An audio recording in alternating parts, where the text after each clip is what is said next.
So, nagpagawas na ko og pork para sa atong fajitas, guys. While nag-defrost ko sa pork, maghimo sa og quesadilla.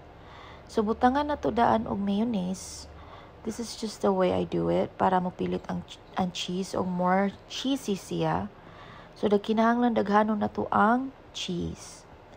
Namantay lain-lain og way unsang paghimo, but this is the way I do it. So, muna siya, nagpainit na tag pan, and then we just gonna put it there. Then, mag-additional tag top para sa top sa atong quesadilla. Muna na siya, initon lang na siya until mo melt ang cheese, then i-flip na to. Then, muna na siya, guys. Then, we gonna cut it. Ito na siyang i-cut.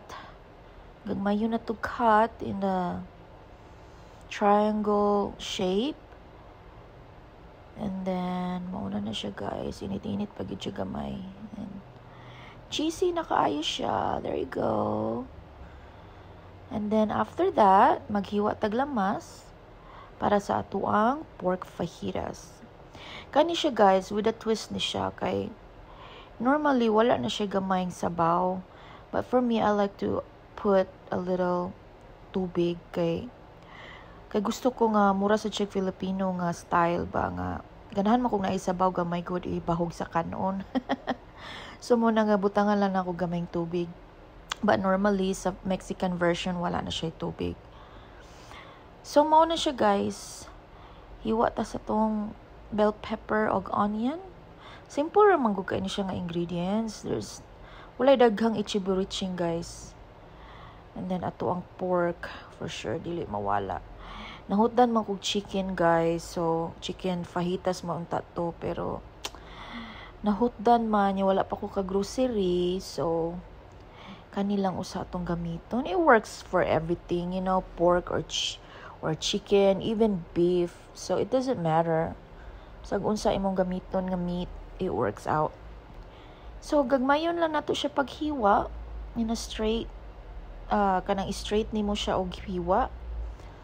Ana ra siya, guys. Dili po kaay siya baga.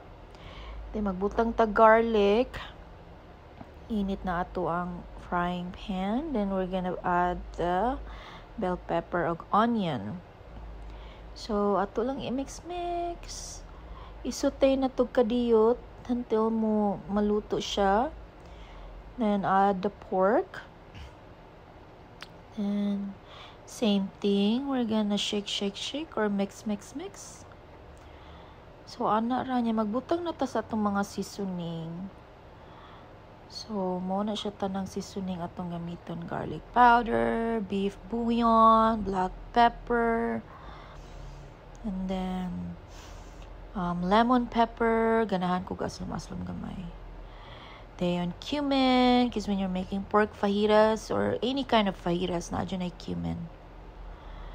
I put cumin all the time. Nalimot ko video appeal sa, what do you call that?